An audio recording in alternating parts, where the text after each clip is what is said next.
It's all about ringgit. Assalamualaikum and hi everyone. We're back in another episode of PECUNIARY, and I really find this week's title to be really interesting because it tends to be like the kind of thing that people think to overlook when it comes to love. Because usually when it comes to love, it's just about the partner and you guys want to settle down. But this is the main issue that especially people nowadays, they tend to overlook. And today it's really interesting. We have a couple in the studio with us. So Miss Nina and Mr. Ashraf, can you guys introduce yourself and tell us a little bit about your background? Okay. Hi. Hello. Hi. I'm Nina. And I'm Ashraf. We are MC Swami Istri by Sutra Jiwa. Yeah.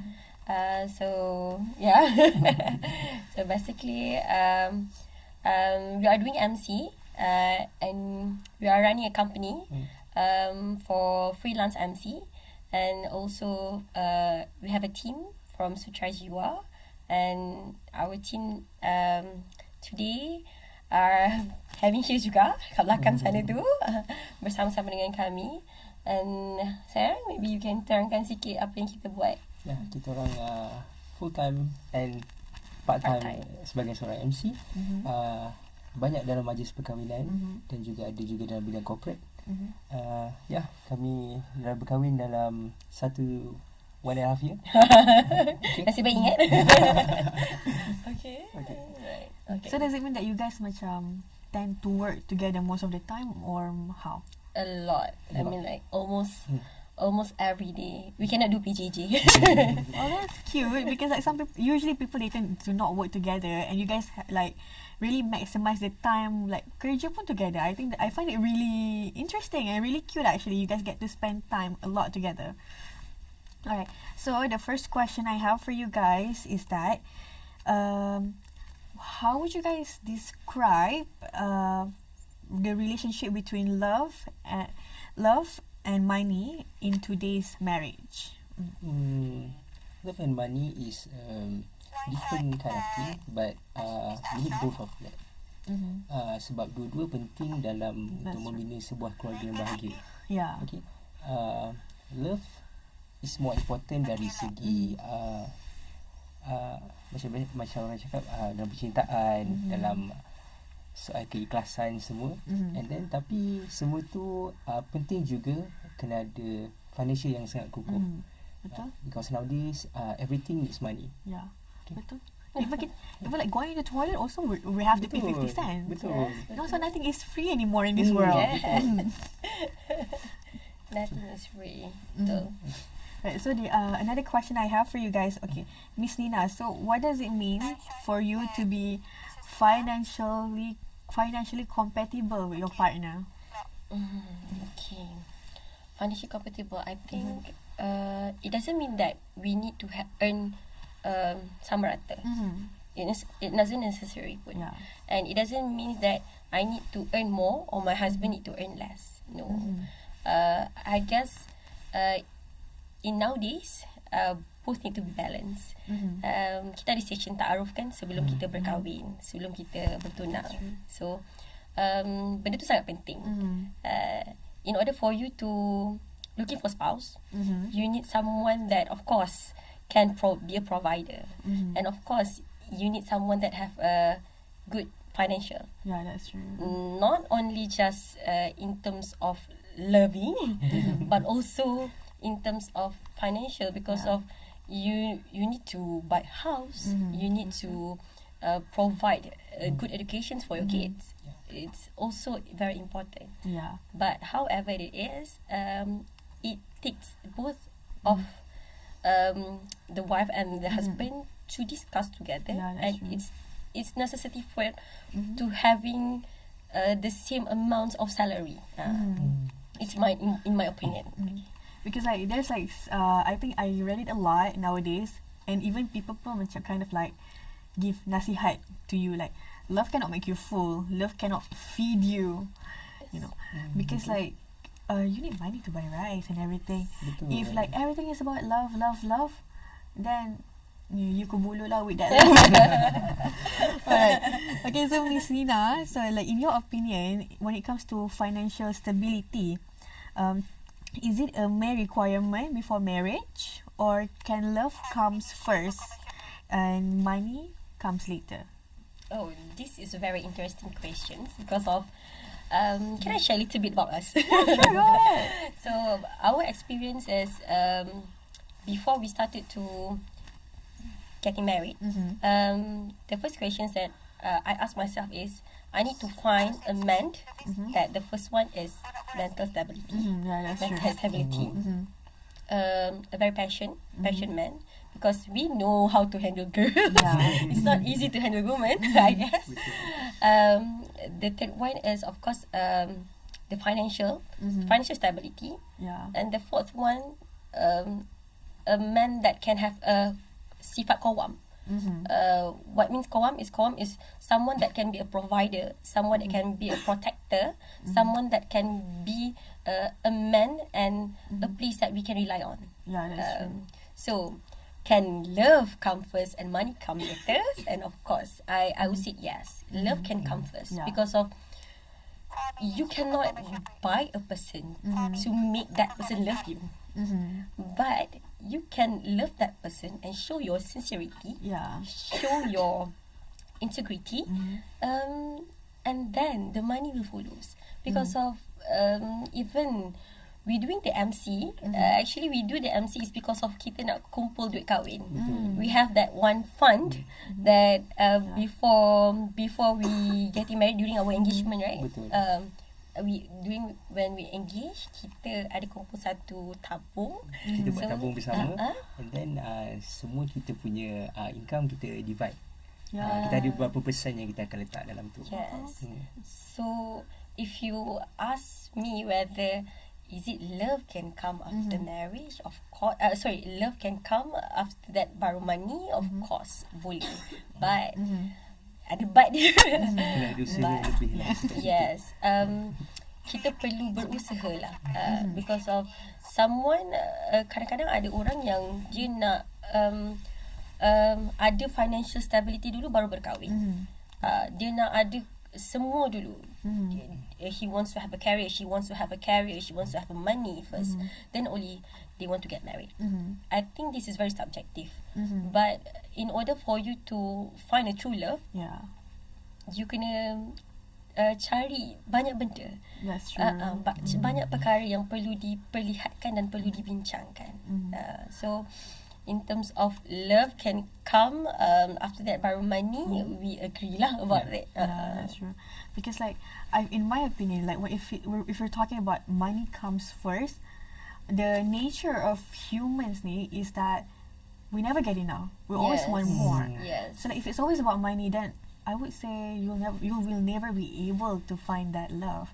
And like, especially when you're in love, you tend to like work together to reach your goals. Like you guys make a tabung to kumpul your money to get married, and it's like, I think it's like a common thing nowadays. People do it like because it's the two of you. It's not just one person in the relationship. Yes. So I find it to be really, I really agree with you guys when it comes to that. Yeah, because it takes two to tango. Yes, it's to the tango. Yeah, you cannot like be someone that only, you know, kadang-kadang kan sekarang ada orang cakap kan, perempuan sekarang nak tengok pada financial stable sahaja, contoh. Then diorang ada cakap juga perempuan sekarang ni pandang pada duit je. It's not about the money itself. Because of from that money, we know that the one that we want to get married adalah orang yang bertanggungjawab. That's true. Dia boleh jadi provider. Dia boleh jadi seorang yang melindungi kita if anything happens. Alright. So another question I have for the both of you. So like, what are some of the red flags in partner when it comes to their financial habit, like their spending that should not be ignored when you're in the relationship? I think berhutang lah. yes.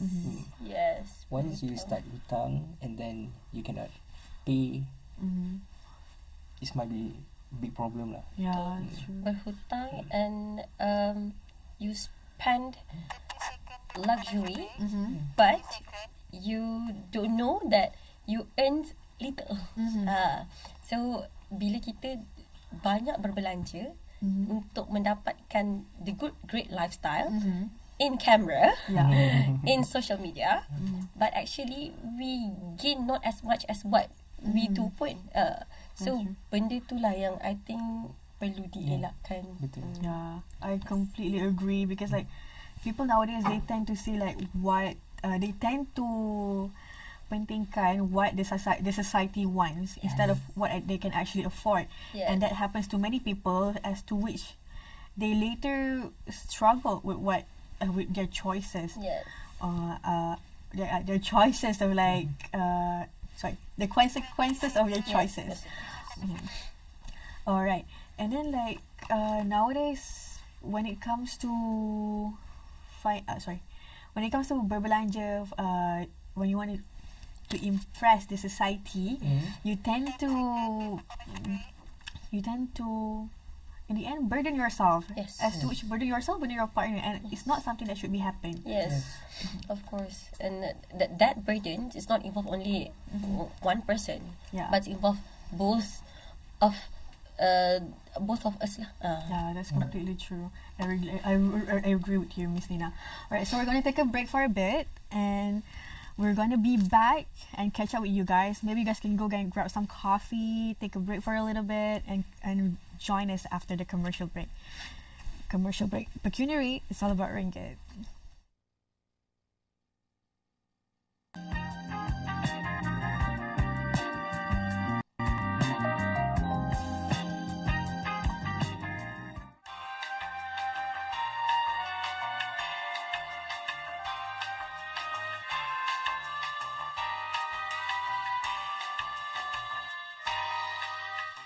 You know, everyone thinks the biggest problem in relationships are the expensive things like expensive handbags, luxury items. Yeah, but it's honestly not the big things. It's the small things that people don't notice. Like this bubble tea, 14 ringgit. This coffee, like 15 ringgit. Labu RM90? What? We all say it's not a big deal. It's just small money, sikit-sikit je. But when you add it weekly, RM200, 300, RM500. No money already.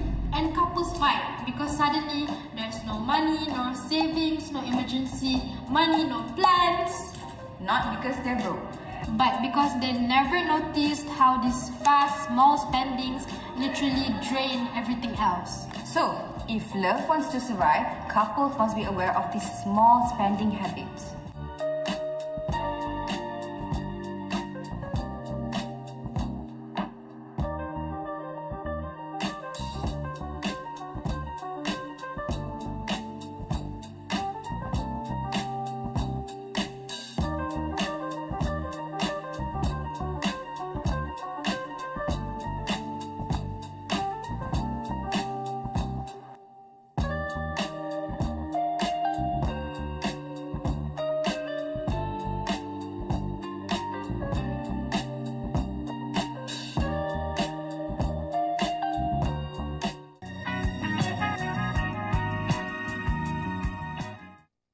Pecuniary is all about ringgit. So we're back in another segment with this two lovely couple. So the question I have for you guys. So now we're going to talk about financial responsibilities after marriage. Alright, so the first question I have for you is that what are the most common money-related issues that couple often face after marriage, and how does it affect the connection in that marriage? Oh, I think this one I pass to my husband because of he's the provider in the house. There's common money related issues. Common money related issue. I think the first thing that when we want to step into a new house, right? Yeah. Because we need to discuss our budgeting for the house, for the rental, and then for the car and all the commitment that we have. And of course, if we not discuss it together, I guess it's affect a lot in emotions because of sometimes ada wife yang ingat husband dia ikut, but actually bukan, dia nak menjaga kewangan. Yeah. We know that some women they have a tend to berbelanja. But I guess the first phase that we need to face it is the moment that after marriage that you need to discuss is about the budgeting, because of it's change. It's not only about you, but it's about us. Yes, that's true. Because especially like after like you first entered a marriage, you want to buy a house, cars. It requires a lot of money at the moment, right? So like it tends to be, how do I say? It tends to be like it should be a matter of a discussion, like how you guys are gonna handle this and stuff like that. Especially when you start to have a kid. Actually, we have one son. So I guess it's these things helps us a lot to discuss a lot regarding about these matters, about budgeting, about what is the education that we want to give to our sons, especially in terms of 5 years. Nowadays kita tengok yuran, contohlah yuran is about like yearly fees 1,900, but this 1,900 is for now. But how about 5 years? That's true. 5 years akan datang. What about 10 years akan datang? So there's a lot of things that we need to discuss and save a lot. Not just save a lot, but we need to figure it out lah. How we want to solve it by doing a lot of things. Because banyak benda yang nak kena settle. Medical card, emergency money. You should save. Everything should be provided by the husband. That's true. Alright, so the next question I have for you guys is, how early into the relationships that you guys should start discussing about this spending, these financial habits? How early? I guess before during the ta'aruf session. Before we start the relationship, you have the things that bersuai kenal, and then the ta'aruf sessions.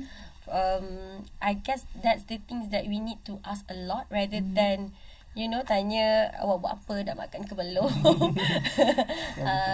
hari ni pergi mana. I mean like in order for you to be mature, because of marriage is a long it's a long term.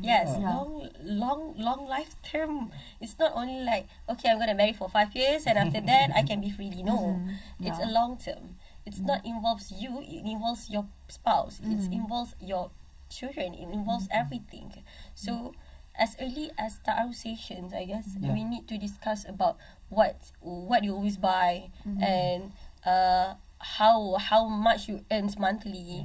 I mean, do you have a side job? So do you have something that you can do it together for us to having a great financial stability? Because of in marriage, it's not about you, and it's not about, okay, my husband gonna be the provider, so he's the one that gonna seek for the money. No, it's actually, it helps a lot if the wife itself be there and ask him, what can we do together? Discuss it a lot. I think that's more matters. Because I think people they don't tend to like avoid this conversation. Because nanti dia rasa macam like, why would you ask about my financial, especially the guy ke the girls, they will feel like, why would you ask about my financial background? It's none of your business, blah blah blah. Especially when they start to enter the relationship, it's kind of like one of the most feared question to be asked, and to be asked and to ask. Actually, I think we have to normalize to ask about it, because of if you don't ask now, then when? Is it after marriage? Right, sayang? I think it's very important. Yes, we have to normalize it, not because of you scared about it, but I guess if we ask it with the proper questions, I mean like, may I know, something like that, may I know, this is for my, this is for my my preference for finding a spouse. I think it's not only for you to looking up only for a love, but it matters to ask about the financial, including do you have like secrets? Sometimes it helps a lot if you can find it by your own, because of nowadays there's a lot of youngsters, they tend to have a great lifestyle, but as I mentioned before, great lifestyle, but they are not willing to have a savings. So that are things that we should discuss together towards husband and wife. Yeah, that's true. I completely agree with that. Like, I've once heard, when we were talking about this, like, luxurious lifestyle, I've once, like, talked to someone, and the question was, what is your favorite luxury brands? Because I'm pretty sure, like, all of us have, like Gucci, Prada, whatever. Yeah. And, like, what I find to be really interesting is that this person says that I don't really have any because I don't feel I am confident enough to not have to show to these people that I have money. So they're happy on your own. And actually, that kind of like clicked my mind. I'm like, oh, you know what? This is actually true, because like we've also read that these luxury brands, they tend to target people who actually cannot afford it. Yes, of course. Because they wanted to prove to people, oh, you know what? I can afford this.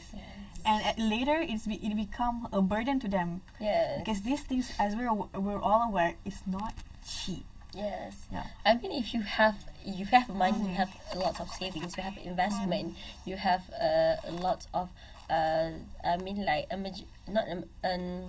savings and investment, of course. Yeah. I think it's okay for you to do that, but don't normalize it towards other that's true. people. I mean, in order for you to find a spouse also, okay, kalau dia tak pakai branded, I tak nak dia. Oh, tak boleh. Kan sayang? You should know your income, and then how you manage your financial. Yeah, that's true. Alright, so another question I have for you guys. Okay, some couples, they prefer to have a joint account, while others, they also keep their accounts separate. So which of these two that you guys prefer in marriage? I pass to my husband. Okay. Basically, we have a 3 account, right? Yeah. Personal. Oh, 3. Yeah. Yeah. Personal for my wife, personal for me, and another one is Joint account. joint together. Account. the joint account will be the emergency money mostly. Yeah, that's true. Because our kids sometimes need to go to hospital and then check up the treatment, and then we need the joint account to manage our money properly. Yeah, that's true. So, But untuk personal account, we need to manage juga, tetapi still boleh belanja, but not bukan dalam belanjaan yang banyak lah. We have to be mindful lah, actually, when it comes to spending. and back to the questions 50-50, I guess because Alhamdulillah, I have my husband that provides everything in terms of my medical, in terms of my anything that I want, even makeup, even skincare. So it's not about 50-50, must be 50-50, but actually it depends on the person itself, and it's very subjective, because sometimes we don't know how much that our husband earn. Sometimes the husband don't want to tell about the how much that he's earned, but however it is, being a husband, I think 50-50 dalam Islam pun husband kena jadi a provider, kan sayang? That's the basic things that we need to know lah. That's true. Right. So another 50-50 question as well. What is the healthiest way for a couple to divide their financial? Is it 50-50 ke, or is it based on who make more? Whose income is more? Like that. I think we stick to a percent, right? Yes. Of our financial. Yes. If our my wife gain more, and then we stick to the percent from their salary. Contoh. But usually, can you repeat the questions back? Alright. So like, which one yang you guys prefer to have? Like, is it 50-50, or is it based on income, on who's pay more, like that? Okay. It's not 50-50, never 50-50, right? No, I don't know, but both of us, like, even my husband, for anything that we go out, we eat, and we're having dinner, breakfast, he's the one that's gonna pay everything. it's not about because of okay sayang you pay, no.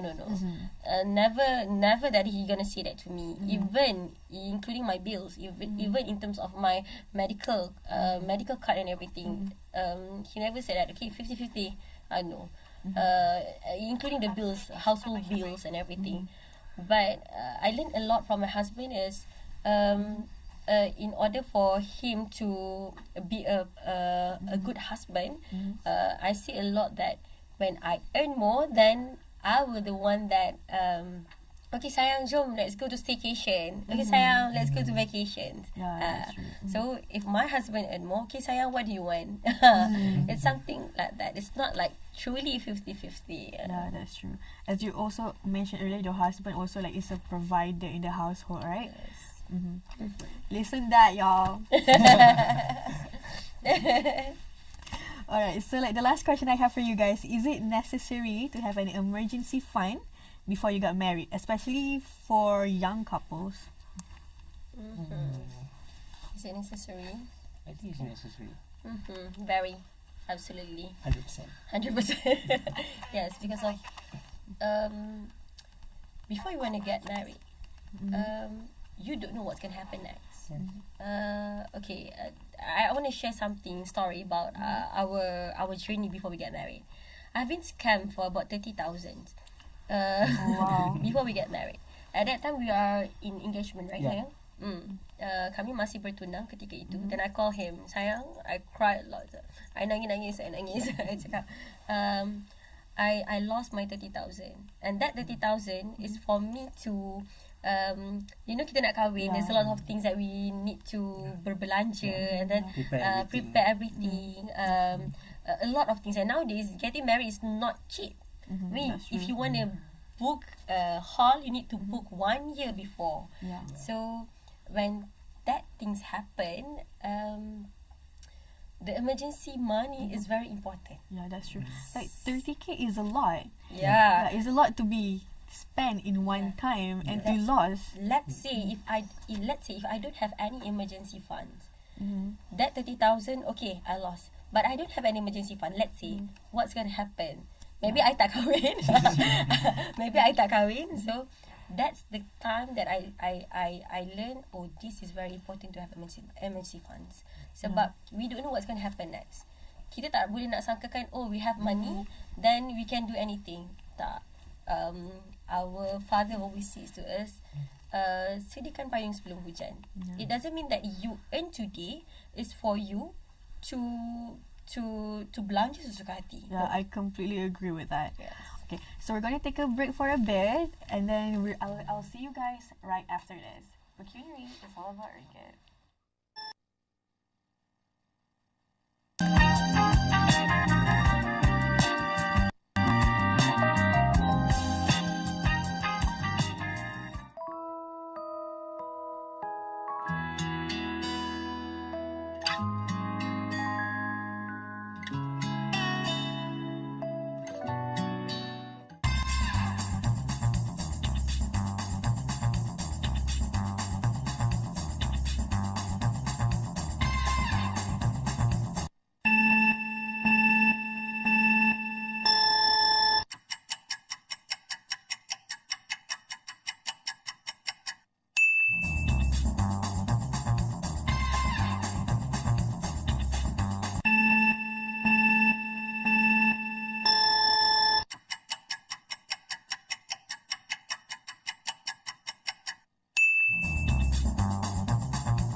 Pecuniary is all about ringgit. So we're back in our last segment with this couple.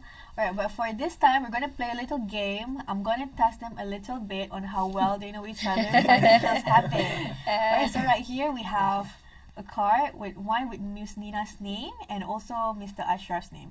Alright, so I'm gonna hand this to each one of you. Thank you. Alright, then I'm gonna ask you guys question lah. Okay. Alright, are you guys ready for the Yes. question?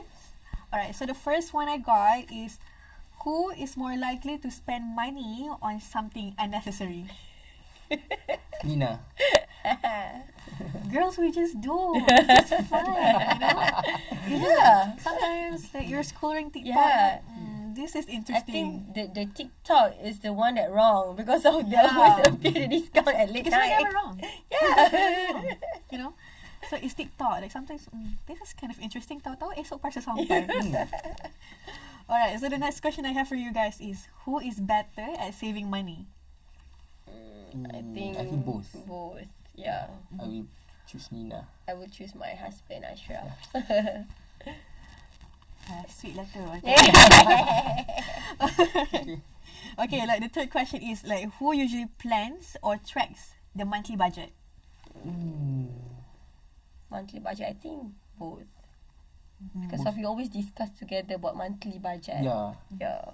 That's actually great that you guys macam sit together and have like I'm assuming like how much we're gonna be Oh, spending yes, this yes. month, like how much we're gonna allocate. Yes. Yeah, that's good. Just to avoid overspending or Yes. maybe to discuss your savings as well and stuff like that. I think one tips from us is always discuss with your spouse in anything that you want to buy. Yeah. even like my husband playing golf. So even he wants to play golf, he's gonna sayang, can I play golf today? It's allocate me about that amount. Okay. Yeah. Then I sayang, can I buy this handbag? It's allocate me about that. So yeah, always discuss with Yeah, your spouse. sometimes you need Yeah, to that's know our financial limit. Yes. Yeah, that's true. How we're gonna spend that money and what kind of thing. Yes. Yeah. If like we just spend, the next thing you know is already zero in the bank. Yeah. And we don't want that, obviously, especially after marriage. Alright, the next question I have for you, who worries more when it comes to bills and expenses? Nina. I think I'm the one that always like Yeah. sayang, bill ni kena ni, sayang. But I He's will like- pay all the bills. He's gonna okay, you bagi tahu je berapa macam tu. I think, I don't know if it's like a wife thing or what, but I tend to say like usually every month, I feel like the wife is the one who's going to list, oh, this is the bill for this. Absolutely yes. Including what groceries they need to buy. Yes. Oh, because in the end you're going to cook as well, Yes. kan? So you have to put in the list as well. Yeah. Alright, the next question I next have question. is, who would probably handle it better if both of you went through broke phase? Ashraf. Boleh tunjuk nombor sini. Boleh. Ashraf. Ashraf.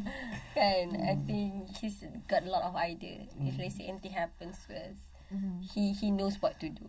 Yeah, he knows what to, okay, what we want to do this, what we want to do this. Because we've been through a lot of lowest phases also in life. But Alhamdulillah, I believe that kita percaya tentang keberkatan rezeki tu kan sayang? Betul. Yeah. Yeah, that's understandable. I think like some people say that anak tu pembawa rezeki, and some people also say that the wife or actually your spouse is the pembawa rezeki. Yes. And like I really hope that people bear in mind that rezeki ni, it comes in like variety of ways. Yes. Doesn't always have to be financially. Yes, health, Yeah, that's true. the one that you meet, the friends, a good friend, a good neighborhood. Yeah. It's also a rezeki. Yeah, that I Because completely it agree. doesn't mean about money. It doesn't mean it's only come because of money. In terms of money, no. Yeah, that's true.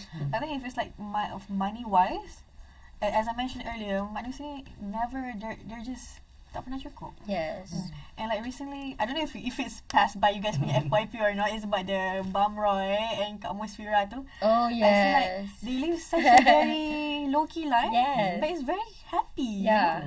Both of them. I mean, like the way that they show about their routines life. I think that is something that tak semua orang dapat That's benda true. tu dekat bandar yang sekarang. Yes. Like not everyone can achieve that kind of peace, that kind of happiness. Yes. And Like, I amazed with the kerajinan. Yeah, that's true. And how the understanding wife tak kisah pun ikut je husband dia duduk kat mana, That's dia true. okay. I think it shows respect. In Islam pun tak kisahlah berapa banyak pun wife to earn. Kat Musfirah tu I know dia buat belanja, dia buat produk kan, sambal tu. But she respect his husband a lot. Yeah, that's true. I mean, like, it just shows to people, like, because we mentioned talking about luxury, then it just shows how, like, a really low-key life can actually make you happy. Yes. Not only all these luxury stuffs, because these are just, how do I say, just for show. Yes. What lies inside is Yes. different. Yes. Alright, gitu. Alright. Okay, the sixth question I have for you guys is, who prefers saving for the future over spending for comfort at the moment now? I think both. Spending Spending right now. Right now Spending or right now? for futures. Or like saving for the futures. or spending right now or saving for the futures. Saving right now. But for the future, I think it's Yeah. Usually like macam my husband yang akan saving a lot for the future, and I yang akan macam, sayang, you free tak on this date, I want to book a hotel for our staycation, I need to relax. So yelah, dia dah bayar bil banyak. So when it come to luxury things, I akan macam, okay, jom kita pergi ni, okay, jom kita pergi staycation. Macam tu. Well, I think barulah. I think it's just stable. Yes. You know, not only savings, and then you got start stressed about savings, and then you didn't get to enjoy Yeah. what you have at the moment. Yeah. So I think it's very balanced. So it's really good actually. Yes.